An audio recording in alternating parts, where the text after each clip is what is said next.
నమస్తే అండి. నమస్తే అండి. సార్ ఇది మలయాళ స్టార్ పృథ్వీరాజ్ సుకుమారన్ గారు ఒక పోస్ట్ పెట్టారు. ఏంటంటే నేను తీసిన సినిమా ఫాస్ట్‌గా ప్రమోషన్‌లు కంప్లీట్ చేసుకొని నేను చేయబోయే సినిమాకి సిద్ధంగా ఉండాలి అనేసి ఒక పోస్ట్ పెట్టారు. మళ్ళీ పైగా ఇప్పుడు నేను చేయబోయే సినిమా నా మాతృభాష కూడా కాదు. వేరే భాషకు సంబంధించింది. సో, దాంట్లో నేనే డబ్బింగ్ లాగా చెప్పుకోవాలని చెప్పేసి ఒక పోస్ట్ చేశాడు. ఆ పోస్ట్ కాస్త వైరల్ అయింది. ఆ విషయం కాస్త ఏమైందంటే ఆ పోస్ట్ మన రాజమౌళి గారు అండ్ మహేష్ బాబు గారు తీస్తున్న సినిమాకి సంబంధించింది అని చెప్పేసి వార్తలు వస్తున్నాయి. మరి ఇందులో ఎంతవరకు నిజం ఉంది? ఇప్పుడు మహేష్ బాబు గారు, రాజమౌళి గారు తీస్తున్న సినిమా మీద చాలా మందికి చాలా ఆసక్తికరమైన విషయాలు తెలుసుకోవాలి. అసలు ఏం జరుగుతోంది? అంటే 4 ఏళ్ళు మహేష్ బాబుని బంధించారు. అవును. లేకపోతే అసలు పార్ట్ 1 పార్ట్ 2 కొన్ని అన్నీ కూడా బయటికి రాకుండా చాలా జాగ్రత్త పడుతున్నారు. ఎందుకంటే వాళ్ళు ఎప్పుడైతే అవి సమాచారం ఇవ్వాలనుకుంటారో అప్పటిదాకా రాకూడదు అని చెప్పి. అలాంటి లీక్స్ ఉండకూడదు. బికాజ్ మహేష్ బాబు గారి కెరియర్‌లో అతి పెద్ద ప్రాజెక్ట్ ఇది. దాని మీద ఆయనకు ఆశలు చాలా ఉన్నాయి. అట్లని కాదు, but he stopped entire his films and doing కదా! తర్వాత అతను ఎన్ని ఫిల్మ్స్ తీస్తాడో 2030లో తీస్తాడో, 2032లో తీస్తాడో దేవుడికెరుక. అవును. ఇప్పుడు ఆల్రెడీ 7 ఇయర్స్ తర్వాత అంటే ఇంకేం చూస్తాం మనం అవును. కదా! సో, ఆ సినిమాలో ఎవరెవరు నటిస్తున్నారు అంటే మొన్నటికి మొన్న మన ప్రియాంక చోప్రా నెగెటివ్ రోల్‌లో అవును. కనిపిస్తోందని.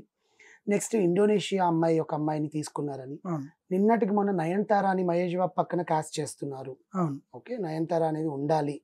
బికాజ్ మహేష్ బాబు, నయనతారకి ఒక కోల్డ్ వార్ ఉంది ఎప్పుడు. హ్మ్. సో, నేను చెయ్యను అని ఆమనడము, ఈయన కూడా కోల్డ్ వార్ ఉందని అంటుంటారు. కానీ అసలాంటిది నయనతార ఉందని చెప్పి మాట్లాడుతున్నారు. అది ఎంతవరకు నిజమో మనకు తెలీదు. కానీ కాస్టింగ్ విషయానికొస్తే మేమే వెల్లడిస్తాము ఏదో ఒక రోజు ఫస్ట్ షెడ్యూల్ అయిపోయాకనో ఎప్పుడో ప్రింట్‌కి, మీడియాకి ఖచ్చితంగా మేము ఎవరైతే కాస్టింగ్ ఉన్నారో అది ఖచ్చితంగా మేమే అనౌన్స్ చేస్తామని చెప్పి రాజమౌళి గారు స్టేట్మెంట్ ఇచ్చారు కూడా. వాళ్ళంతా ఇప్పుడు సౌత్ ఆఫ్రికాలో ఆల్రెడీ ఫస్ట్ షెడ్యూల్ జరుగుతోంది.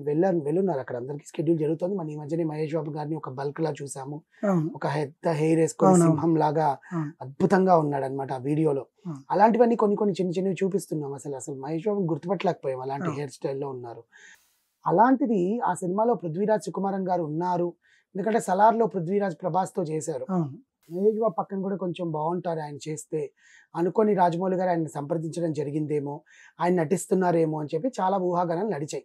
దానికి తెరదించుతూ నిన్న పృథ్వీరాజ్ సుకుమార్ ఎట్లయితే ప్రియాంక చోప్రా అవును.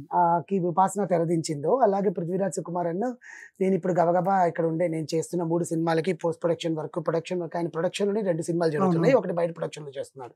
ఆ వర్క్స్ అన్ని నేను ఫినిష్ చేసుకోవాలి. ఆ వర్క్స్ అన్ని త్వరగా నేను కంప్లీట్ చేసుకోవాలి. ఇవన్నీ కంప్లీట్ చేసేసి వీళ్ళకి హ్యాండ్ ఓవర్ ఇచ్చి రిలీజ్‌కి సిద్ధంగా నేను ప్రమోషన్స్ అన్ని చేసుకున్నాక నేను ఒక పెద్ద సినిమాకి వెళ్తున్నాను. అది నా భాష కూడా కాదు. నా భాషలో కాకుండా నేను నటిస్తున్న సినిమా అది. దాంట్లో నాకు ఇంకా దానికి కావాల్సిన ట్రైనింగ్ అవన్నీ తీసుకోవాలి. ఇక్కడ కాదు అదర్ కంట్రీకి నేను వెళ్ళాలి అని ఆయన ఒక పోస్ట్ పెట్టాడు. అవును. ఆ పోస్ట్ పెట్టంగానే కింద వాళ్ళ వైఫ్ కామెంట్ చేసింది. అవును. "నీవు ఒక భర్తవి, నీకు పెళ్లయింది, నీకు పిల్లలున్నారని పిల్లలున్నారు అని గుర్తుపెట్టుకో. చెప్పేసి అంతంత టైమ్‌లు ఇవ్వకు నువ్వు" అని చెప్పినట్టుగా మెసేజ్ అవును. చేసింది. అంటే డిసైడ్ అయిపోయారు ఇది రాజమౌళి రాజమౌళి సినిమాకి పృథ్వీరాజ్ గారు నటిస్తున్నారు అని చెప్పి. ఇలాంటి భారీ కాస్టింగ్‌లు పెట్టుకొని అంటే రాజమౌళి గారంటే మంచిగా అన్ని భాషల్లోంచి నటీనటులను తీసుకొని చేస్తారు. అవును. ఎందుకంటే పాన్ ఇండియా కాబట్టి. అవును. ఇప్పుడు పాన్ వరల్డ్ అయింది. అవును. ఇండియా కూడా కాదు. అవును. ఇట్స్ ఇంటర్నేషనల్ లాగా లెవెల్‌లో తీస్తున్నారు ఆయన అవును. సినిమాని. మహేష్ బాబు గారిని అంత అత్యద్భుతంగా తీయడం అనేది చాలా గ్రేట్. ఎందుకంటే ఈసారి కుంభస్థలాన్ని కొట్టాలి. అంతే. ఆస్కార్‌లో సినిమాకి మనకే రావాలి. సో, ఆ ఎయిమ్‌తోనే మ్యూజిక్ డైరెక్షన్‌లోనే వచ్చింది ఇప్పటిదాకా. అవును. సినిమాలో మనకు రావాలి అన్నంత దాంతో ఆయన తీస్తున్నారు. అవును. It's a very good sign for the Telugu ఆ సినిమా. ఎయిమ్‌తోనే వర్క్ చేసేస్తుంది. ఎందుకంటే ఆ డైరెక్టర్‌తో నటించాలని చాలా మంది కోరిక ఉంటుంది. ఆ అవును. సినిమాలో ఒక క్యారెక్టర్ పడినా చాలు అని. అవును. ఇప్పుడు మన నాగశ్విన్ తీసిన కే ప్రాజెక్ట్. 'కే ప్రాజెక్ట్' కల్కి. ఎట్లయితే ఉందో 'కల్కి'. సో, దాంట్లో కూడా చాలా మందిని ఇతర భాషల వాళ్ళని తీసుకొని చేశారు. But it is very good. కానీ రాజమౌళి గారికి, నాగశ్విన్‌కి కంపేర్ చేసుకోవచ్చా అంటే లేదు. రాజమౌళి గారిని కంపేర్ చేసుకుంటాం ఎప్పుడైనా కూడా.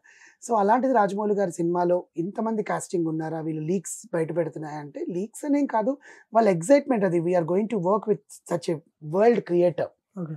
జక్కన్న అంటే శిల్పి, అవును. క్రియేటర్. ఆ సో, జక్కన్నతో ఇది మనం ఒక విధంగా ప్రమోషన్ లాగా అనుకోవచ్చు. ప్రమోషన్ అనడం కాదు కానీ అదొక వాళ్ళకి ఎక్సైట్‌మెంట్ ఓకే. రకంగా అనుకోవచ్చు. సో, పృథ్వీరాజ్ గారు నటిస్తున్నారా లేదా అని పక్కన పెడితే ఆ సినిమా ఎప్పుడు రిలీజ్ అవుద్దా? అసలు ఫస్ట్ గ్లింప్స్ ఎప్పుడు ఉంటుందా? మొన్న మహేష్ బాబు గారు రిలీజ్ చేసిన ఒక చిన్న వీడియో అవును. ఆయన పెట్టాడా లేకపోతే లేదు రాజమౌళి షేర్ చేసినట్టున్నారు. ఆ టీమ్ వాళ్ళెవరో అవును. షేర్ చేసినట్టున్నారు. ఆయన అలా వెళ్లి మీసం ఇలా తిప్పుకుంటూ అవును. హెయిర్ జూలు లాగుంది. సింహం జూలు అవును. లాగుందన్నమాట. So it is very keen to watch such kind of heroes in that hulk అనమాట. That the most glamorous boy in Telugu cinema industry. So చూద్దాం ఎలా ఉండబోతుంది SSMB 29.